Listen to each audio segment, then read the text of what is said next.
Bonjour. Donc, salam alaikum. On va essayer de faire une vidéo sur donc, le TP numéro 2. Alors, le TP numéro 2, c'est un TP qui va concerner exclusivement l'état de transition et l'accès à cette théorie par le calcul justement de l'état de transition. Alors, le principe, il est très simple. D'accord ? Donc, on va d'abord expliquer de manière succincte qu'est-ce qu'on veut faire. Alors, une réaction chimique, c'est la réaction entre deux réactifs et qui vont donner des produits. Donc, des réactants, qu'on va appeler les réactants, qui vont donner des produits. Donc, le réactant 1 qui va réagir avec le réactant B pour donner un produit C plus D. Bon, alors, cette réaction passe par ce qu'on appelle un état de transition. Alors, sur le plan énergétique, ceci peut être représenté par ce qu'on appelle la courbe d'Ehring. Alors, la courbe d'Ehring, elle est représentée comme ça, c'est-à-dire vous avez une énergie, d'accord?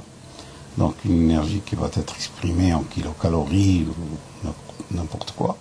Donc, voilà, donc là, j'ai juste oublié.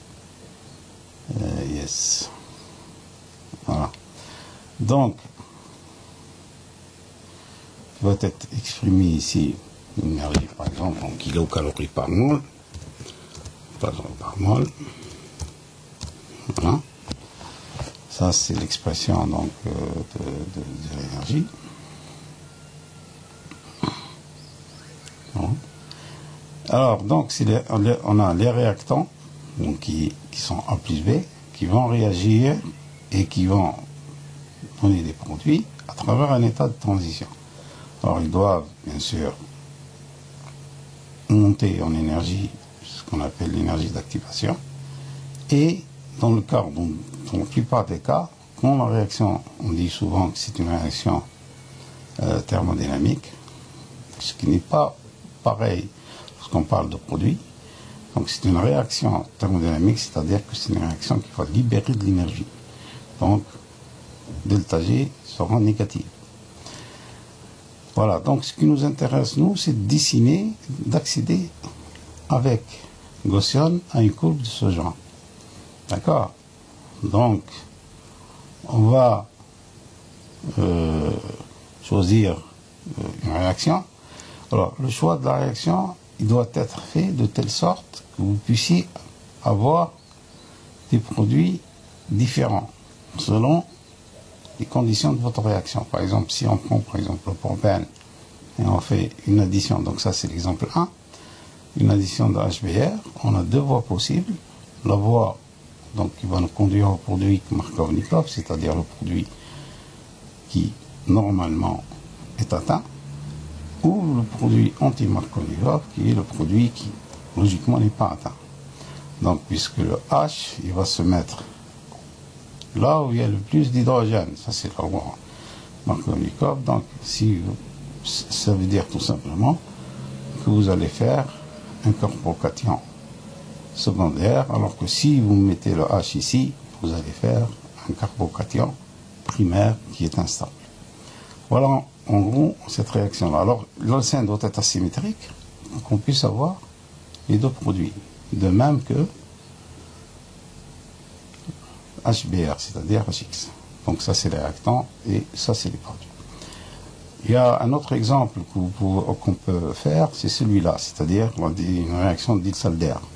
Donc vous avez ce produit-là, qui est le méthoxybutadiène, et à laquelle on va ajouter l'acrylonitrile. Vous avez la choline, c'est ça. Voilà, vous avez soit un produit ortho, soit vous avez un produit méta, selon le type de réaction. D'accord? Donc voilà deux exemples sur lesquels on peut travailler. Moi j'ai choisi cet exemple-là, pourquoi? Parce que mon PC chez moi ne me permet pas de faire des gros calculs, donc j'ai laissé tomber ici. Et quand je serai au niveau du laboratoire, je vais essayer de refaire cette partie et éventuellement vous la mettre en vidéo. D'accord? Alors, Voilà, donc on procède directement à la procédure. Donc la procédure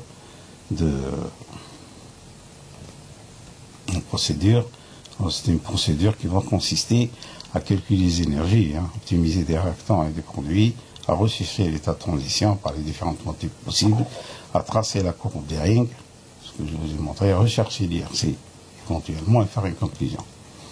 Voilà, donc c'est une vidéo normalement qui va aller très très vite. Donc première étape, on va chercher, on va calculer donc les énergies de A et B, puis après on va les rajouter. On va calculer les énergies de C, puisqu'on n'a qu'un seul produit de notre réaction, et bien sûr chercher l'état de transition. Donc ici, si on revient à la réaction, on a ici un seul produit et deux réactifs.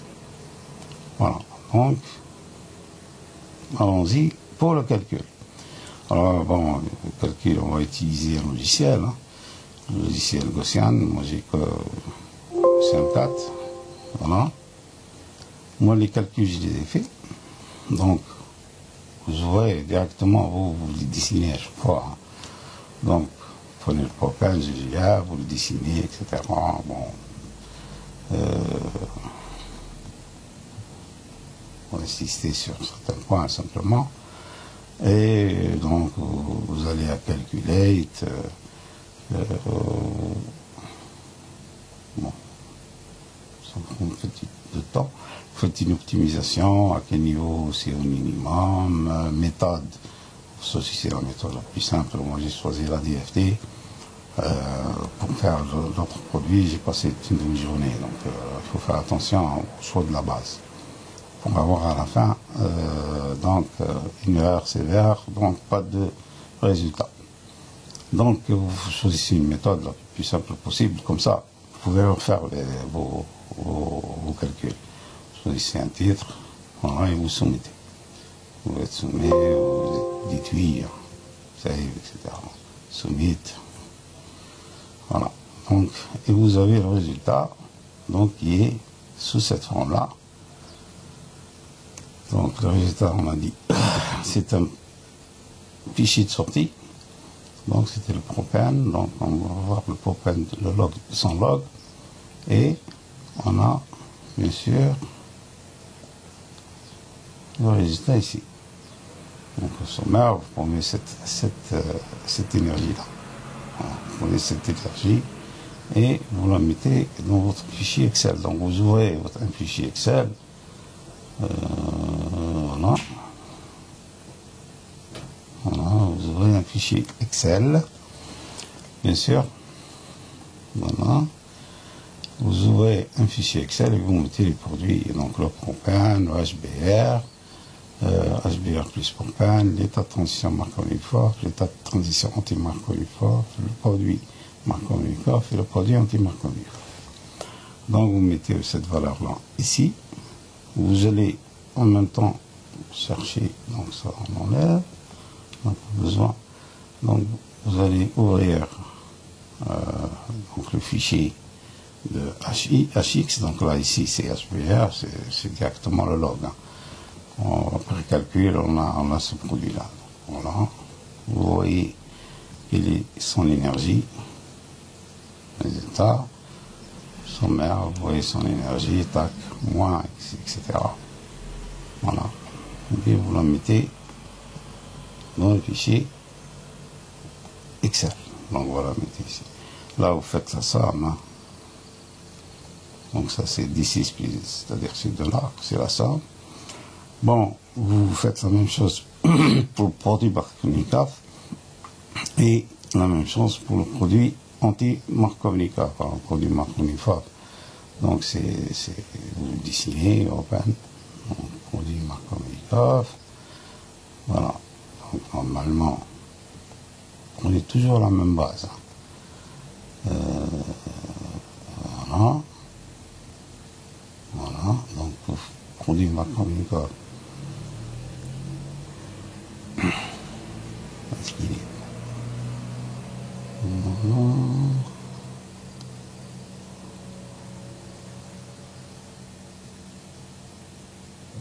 c'est le bon mot propane, non? Voilà, non. Ah, ça c'est le produit. Donc le produit, voilà, ce produit Markovnikov, je l'ai appelé ici propane, donc voilà, produit Markovnikov. Donc vous faites les calculs, et après vous avez en sortie le produit Markovnikov, en sortie out. Donc le produit Penlog, vous avez monopropane, etc., jusqu'à ce que vous ayez vous faites tous vos calculs. Hein. Donc vous avez fini, normalement vous faites tous vos calculs et vous avez tous les calculs qui sont faits ici. Alors, il y a le problème de l'état de transition. Alors l'état de transition, pour le calculer, il y a plusieurs méthodes. Moi, je vais vous montrer deux méthodes. Donc la première méthode, c'est la méthode, on va utiliser QST2, c'est-à-dire on va utiliser, voilà, normalement, c'est ça, donc deux figures. Donc on va utiliser la figure 1, c'est-à-dire le produit de départ, c'est-à-dire l'alcène avec le HBr, enfin, le propane avec le HBr, et le produit d'arrivée. Et lui, il va vous calculer ce qu'on appelle l'état de transition, c'est-à-dire le passage d'un produit à un autre. D'accord? Alors pour faire ça, tout simplement, vous prenez, donc vous ouvrez, je vais vous montrer très vite fait comment il faut faire. Donc vous ouvrez un tableau et vous prenez par exemple votre figure, voilà, votre figure, donc votre alcène, vous faites votre méthyle par exemple, voilà, vous prenez HBr, vous prenez H ou BR, ça n'a aucun sens, voilà, et vous prenez votre BR ici, ça c'est la première figure, voilà. Voilà, vous prenez, alors, problème. Si vous faites des erreurs comme ça, le mieux, c'est de revenir en arrière. Souvent, vous ne faites pas votre... alors, pour déplacer un peu le HBr, parce qu'il est très proche, hein, voilà, il est très proche. Voilà, donc il est là. Vous prenez ici, hein, voilà. Vous tournez éventuellement. Voilà.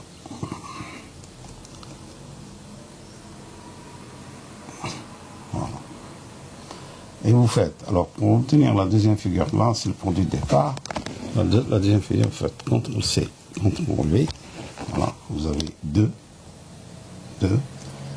Et vous mettez, bien sûr, vous prenez la liaison. Donc le H va venir ici, produit Markovnikov. Donc vous mettez ça. Vous faites une liaison. OK. Là, vous n'avez plus de liaison. Donc vous faites 0. Non. OK.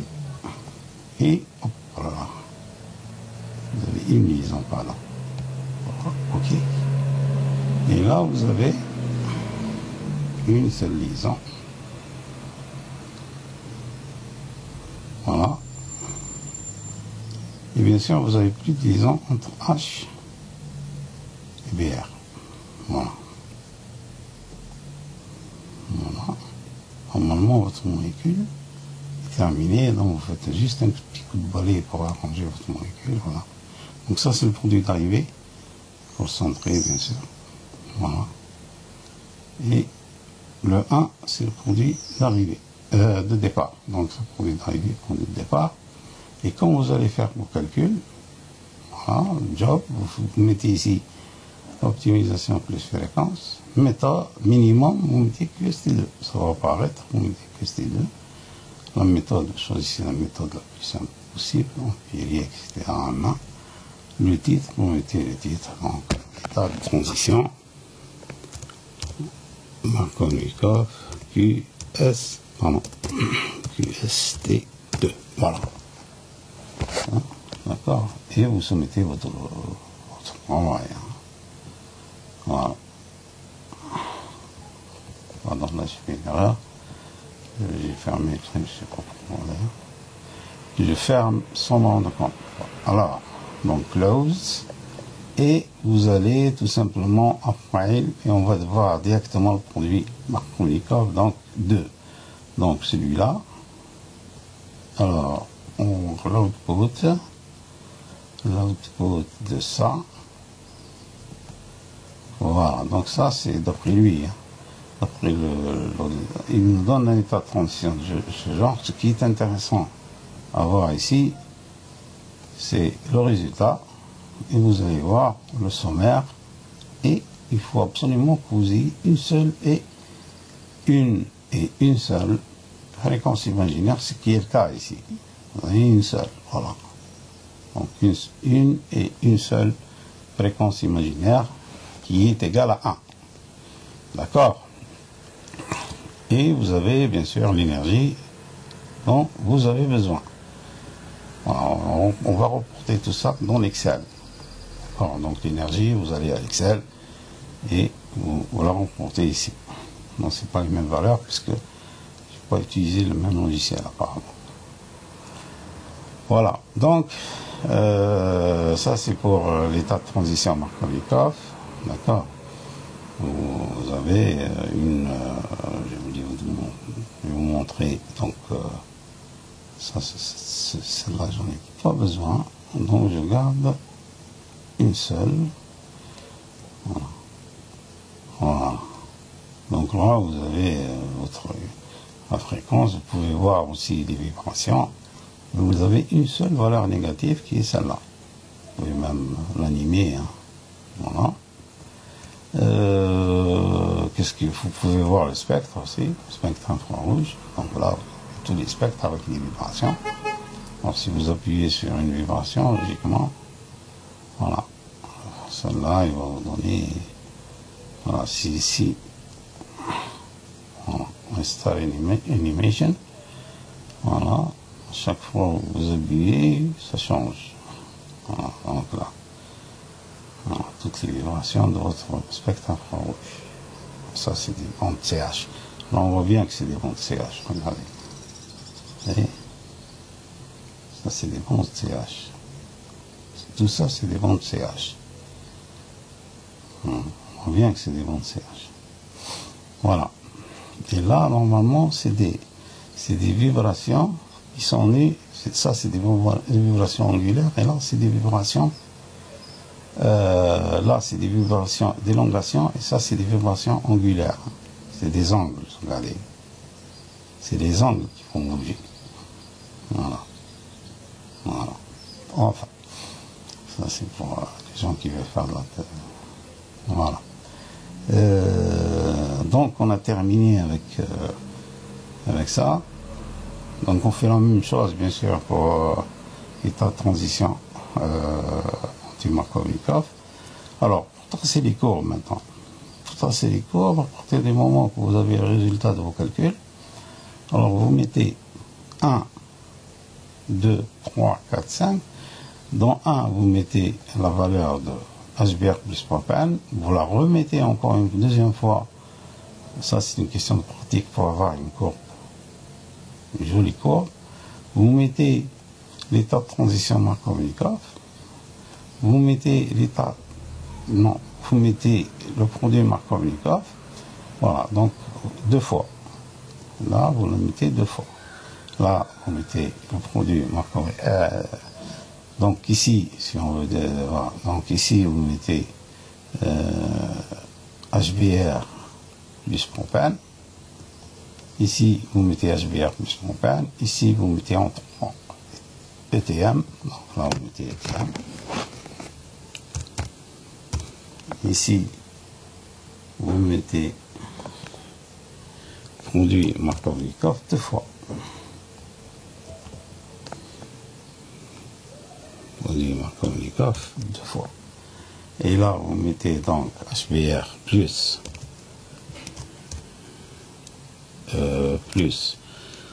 le propane, et vous le mettez 2 fois. Voilà, vous le mettez, copier, vous le mettez 2 fois. Voilà. Vous mettez 2 fois ça, et vous tracez votre courbe. Alors, pour tracer la courbe, c'est très simple, vous allez insertion, vous allez ici, par point, et vous tracez votre courbe. Voilà, votre courbe, c'est ce que j'ai fait ici. D'accord? C'est la même chose que celle que j'ai faite là. D'accord? Voilà. Pour la courbe, donc l'autre courbe, on va copier tout ça.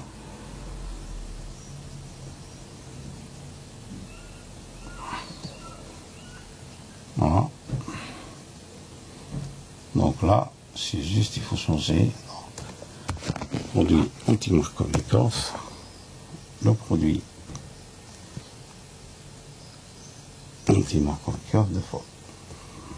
Donc voilà à peu près comment il faut faire pour avoir une courbe tout à fait acceptable.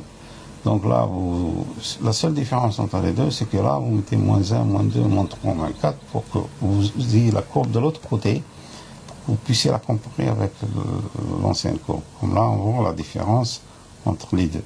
Vous voyez la différence entre les deux. Et on voit que l'état de transition ici est plus grand que l'état de transition là. D'accord? Donc vous remplissez réaction anti-Markovnikov, réaction Markovnikov. Donc vous mettez au 0 et vous avez à peu près une échelle des courbes qui se ressemblent un peu à l'échelle. D'accord? Voilà, pour celle-là c'est pareil, vous prenez ici, vous allez à insertion graphique, par point, et vous avez votre courbe. Voilà. Donc voilà pour ce qui concerne l'état de transition. Donc c'est une vidéo qui est très succincte. Je voudrais juste simplement vous donner quelques précisions concernant le TP. Alors il faut le rendre bien sûr avant le 30 mai, puisque c'est la date limite fixée par l'administration. Et il faut respecter donc le canevas. D'accord, hein, c'est le canevas. Alors, si vous avez des questions, bien sûr, vous pouvez les poser directement sur la Classroom. Hein. C'est fait pour ça, d'ailleurs. Donc, vous allez à la Classroom, vous posez vos questions. D'accord? Donc, vous avez ce fichier qui est aussi mis en ligne. Donc, ce fichier-là, Word, qui est mis en ligne, vous pouvez le télécharger directement. Voilà, ce fichier, il va vous aider. Et surtout, vous avez le template. Le template, donc, qui est sur le site. Voilà. Le template qui est sur le site. Donc, voilà. Donc, le template, vous allez directement sur le site. Voilà. À propos du. Voilà. Vous allez directement, donc, vous faites, je sais pas comment vous arrivez. Il faut accéder avec le code, etc. Et vous avez les cours ici. Et éventuellement, vous pouvez poser vos questions. Hein. Vous pouvez poser vos questions, etc. De telle sorte que je puisse vous répondre. Donc là, par exemple, vous avez la théorie de transition, donc vous téléchargez, donc vous avez ce template-là. Voilà. Le template, donc, en première page, vous mettez ça.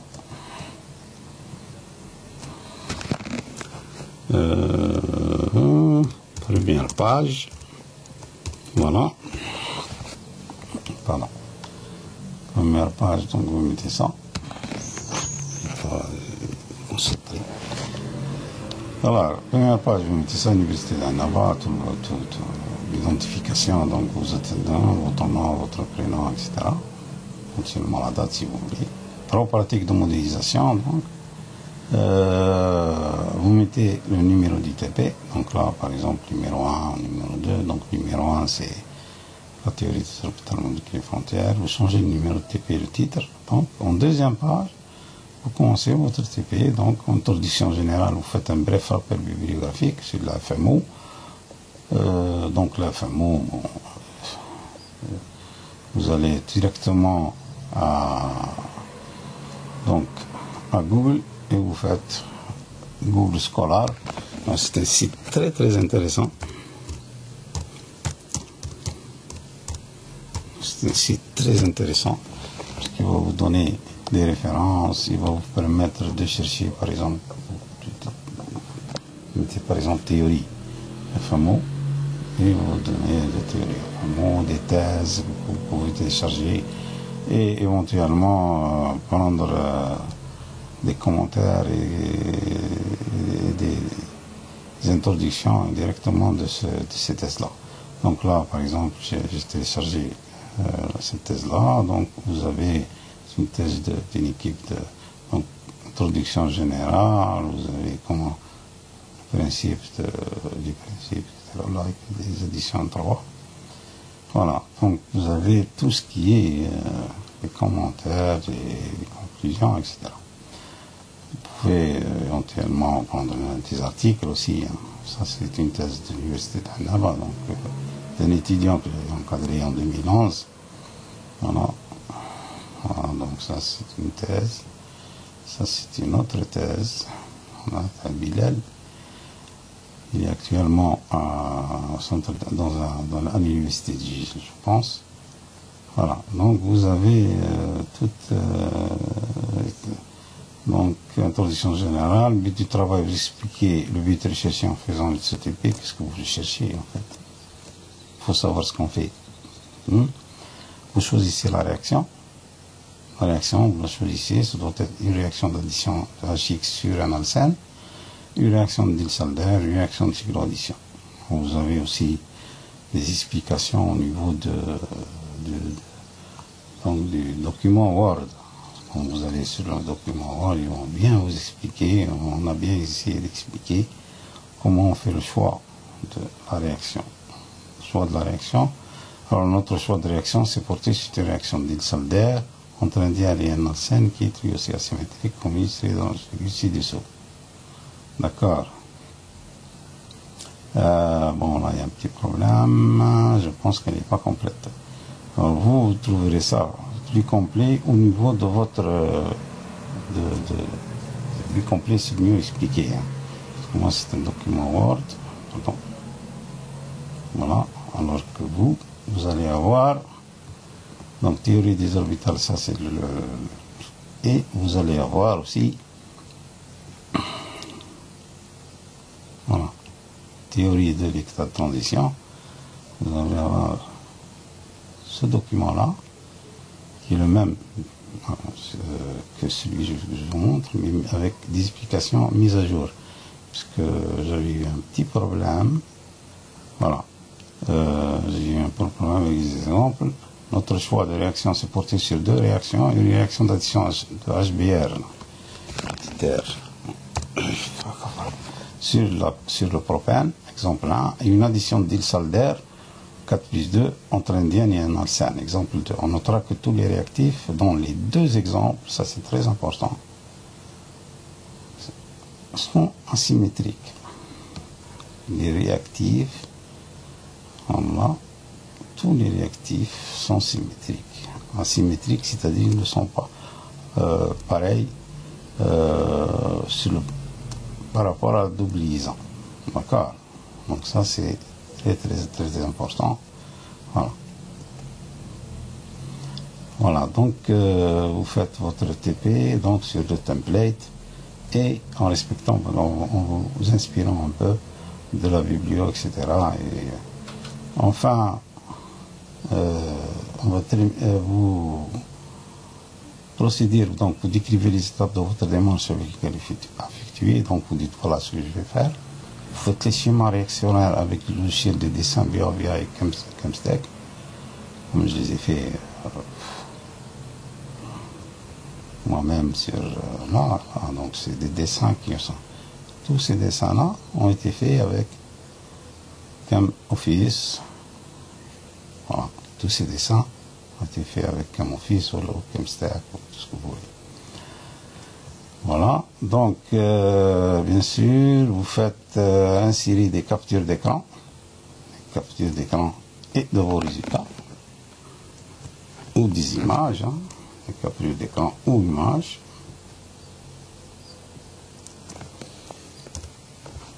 Ou des images de Ghost View.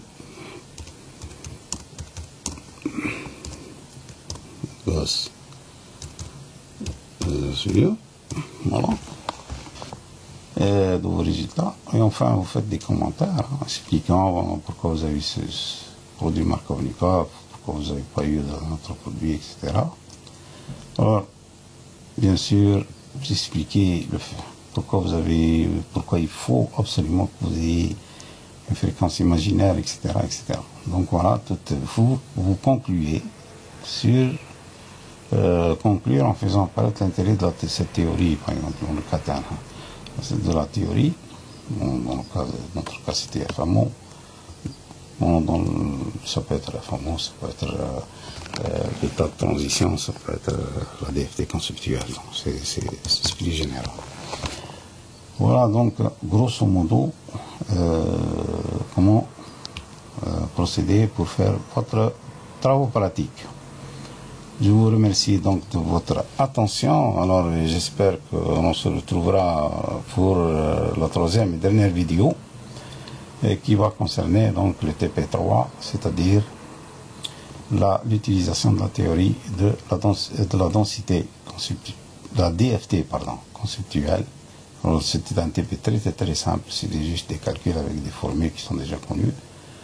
On mettra donc en ligne toutes ces formules, bien sûr, et bien sûr expliquer qu'est-ce que cela veut dire.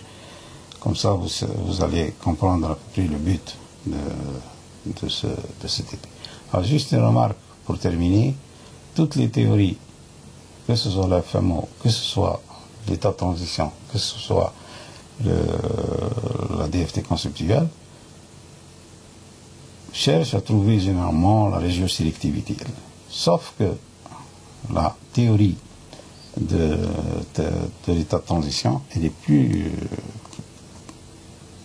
plus complète, si vous voulez, puisqu'elle va nous permettre aussi de chercher des situations où on a de la stéréosélectivité, et c'est la seule, d'ailleurs, qu'on peut utiliser pour voir donc la stéréosélectivité d'une réaction. Donc, pour terminer, donc je vous dis à bientôt donc pour une prochaine vidéo. Salam alaikum.